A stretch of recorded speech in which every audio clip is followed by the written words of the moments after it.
as I can remember, since I was like 3, until I was 21. They finally got divorced, and on the day my mom signed the papers, my dad killed over of a heart attack while I was in the middle of medical school, while I was engaged to marry at too young of an age, 20 years old, and the fiance cheated on me the week my dad died, and obviously was not going to be going with me to the funeral. And then all my relatives show up and they say, "Oh, you're getting married, and congratulations, it's terrible your daddy died, but at least you're getting married." And then I'm like, "No, I'm not." And it was bad, yeah. My mom was really, really, really religious, and that's all she cared about. She cared more about her religion than her kids. So I felt like I was, raised by wolves growing up. I didn't have anything but books. And we lived in the country too, which was kind of good in a way because it makes you imaginative. You dream of going to the big city. But it's kind of bad too because there isn't enough people to interact with, to form friendships with. So it was lonely growing up. And I think that's one of the reasons I stopped just practicing one-on-one medicine. I got lonely. I like groups of people. Yeah. I crave family. And to a degree, my company is like family.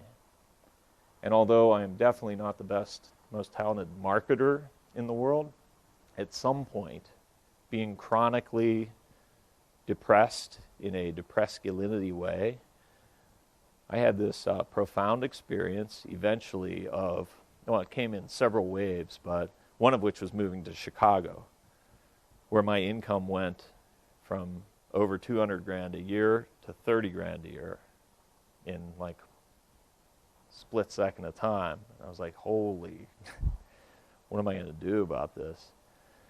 But at some point, after my dad died, lost my fiance, almost failed out of medical school too because Dad died, and then I started failing things. Boom, fail, fail, fail. And I failed 3 things, and they said, if you don't pass with stellar grades, everything else, and repeat those courses, we're kicking you all the way out.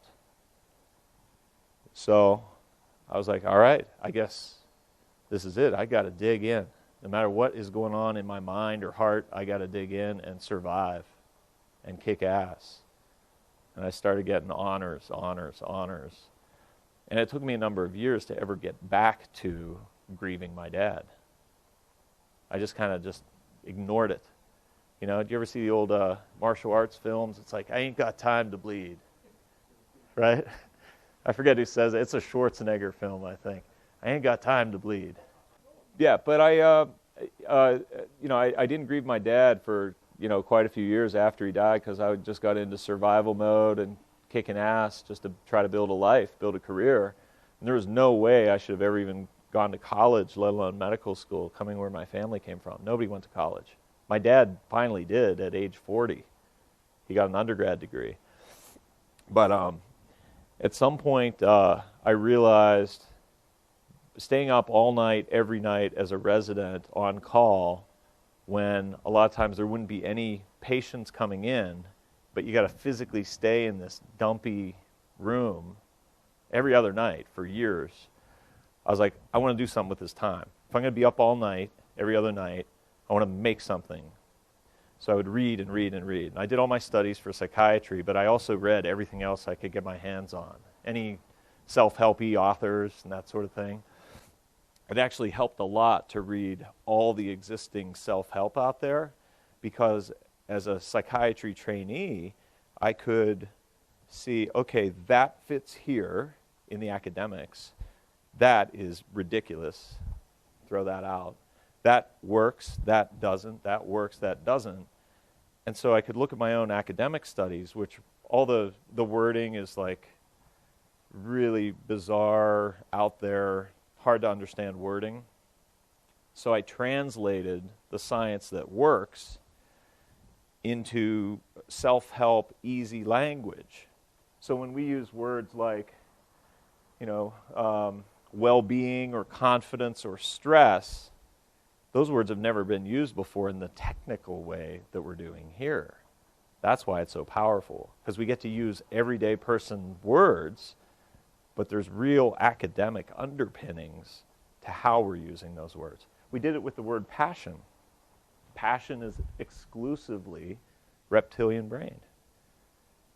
Nobody's ever really written about that before, but it's true. Passion only pertains to surviving and reproducing. And therefore, passion is masculinity. Masculinity is feeling passion for life. So it's that kind of simplicity in language. And as I developed this MindOS system about 10 years ago, at first I was like, am I just sort of rehashing what I've already learned? It's really the same thing as what I've already learned. The answer was no. It really is new. It really is an innovation in my field. But I've had a hard time finding how to get it out to people. It's difficult to do academically without working in a lab for 20 years and being a 60, 70-year-old guy before you can start to get it out, because you got seniority. So going into marketing and having met my friend David D., he introduced me, through Mike actually, he introduced me to the idea that, well, you could go straight to the public instead of be a professor who does research papers. And I was like, I don't feel like I fit in with the academics so well. I never felt normal in medical school. All those guys were always, their parents were rich and they had, BMW cars, and I had a Huffy bicycle idea. I just wanted to be a writer. Just wanted to create stuff. But I've had to learn how. That's some of my story. So maybe now you know me a little bit better. Mike used to tell me, don't be afraid of airplanes, just get on it. Think of it this way, it's a big metal tube. You climb in the big metal tube, a couple hours pass, and then you climb out of the big metal tube. What is passion? What is well-being? What is masculinity? What is femininity? What makes dating work?